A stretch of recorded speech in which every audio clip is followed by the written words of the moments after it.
Hello દોસ્તો, જય શ્રી કૃષ્ણ. પ્રભાતભાઈ, કાલે મેં જે વિડીયો બનાવ્યો ને ઓમકારનો, એ વાંચીને બનાવ્યો હતો. પણ આજે હું જે વાત કરું છું ને એ એક પણ શબ્દ વાંચતી નથી. પણ આજે જે હું પ્રસંગમાં ગઈ હતી અને ત્યાં જે અમને વાત સાંભળવા મળી ને મારા માસી જે સાહેબ થાય છે, મારા મમ્મીના માસિયા બેન છે, એમણે મને જે વાત કરીને એ જ હું તમને કહું છું. આમ તમને પણ એવું લાગશે કે ના ના સાચી વાત છે એમ. ત્યારે ફોન નહોતો અમારી પાસે, એમ હતો ખરો પણ આમ બારીમાં પડ્યો હતો. પણ એ વાત એટલી સરસ રીતે કરતા હતા ને મને એવું થયું ખરું કે હું વિડીયો બનાવું, પણ પછી એમ થયું કે એમની વાતને ડિસ્ટર્બ નથી કરવી. આમ એમની વાતનો ભંગ નથી કરવા, સરસ રીતથી એમને વાત કરતા હતા. તો એમનું નામ છે રતનબેન. બહુ મસ્ત એમને વાત કરી કે આપણે આજે ભગવાને શરીર આપ્યું છે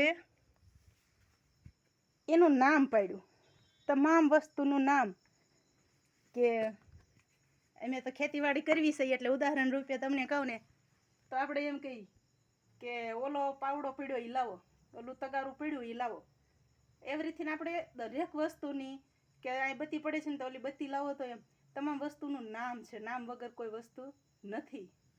એટલે એમણે મસ્ત એવી વાત કરી કે આપણે દવાખાને જાવી, આપણે કંઈક તકલીફ થઈ હોય તો આપણે ડૉક્ટરને શું કહેવી કે મને હાથ દુખે છે એમ.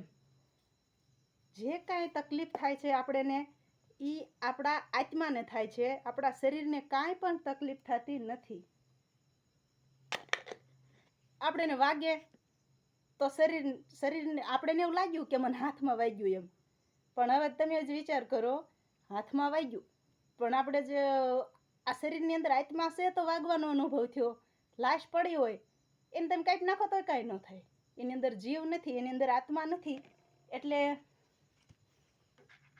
એને કાંઈ ન થાય. એટલે એ મારા માસિયા જેટલી સરસ રીતથી વાત કરતા હતા ને કે મારામાં એવી કળા નથી કે હું એમની જેમ મસ્ત રીતના વાત કરી શકું એમ. બહુ જ સરસ વાત કરી. અને એમણે તો બહુ લાંબો સત્સંગ કર્યો તો બહુ મસ્ત જ આમ અંતરમાં ઠંડક મળે એટલી સરસ રીતથી એમને સત્સંગ કર્યો હતો. અને અમે એમની પાસે જ્યાં ઘડી બેઠા ને જેટલી વાર બેઠા ને એટલી વાર સારું જ લાગ્યું. બહુ મસ્ત એમણે વાત કરી. એટલે આજે તમારી સામે રજૂ કરી દીધી મેં. પ્રભાતભાઈ, આજે એક પણ શબ્દ આપણે વાંચીને નથી બોલ્યા. જે કાંઈ તકલીફ થાય છે ને એ આત્માને થાય છે, શરીરને નથી થતી. અને ખરેખર એમણે જે કાંઈ વાત કરીને એ જો રૂબરૂ આપણે એમની હાજરીમાં રૂબરૂ સાંભળવીને તો એટલી મજા આવે ને, એટલી ઠંડક મળે ને.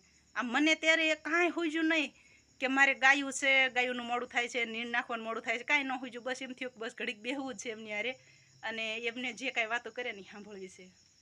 આટલી બહુ મસ્ત રીતથી એમણે વાત કરી. એમનું નામ છે રતનબેન. તો સારું, હાલો ભાઈ, જય શ્રી કૃષ્ણ. હવે ખુશ રહેજો. અને આત્માની અને શરીરની જે વાત કરી એમણે જે અંદાજમાં વાત કરી હતી ને એ અંદાજમાં જો કદાચ તમે લોકો સાંભળો ને તો તમને એમ થાય કે બસ ઘડીક એમની આગળ બેહવું છે ને એમની વાતો સાંભળવી છે એમ. જય શ્રી કૃષ્ણ. ખુશ રહેજો.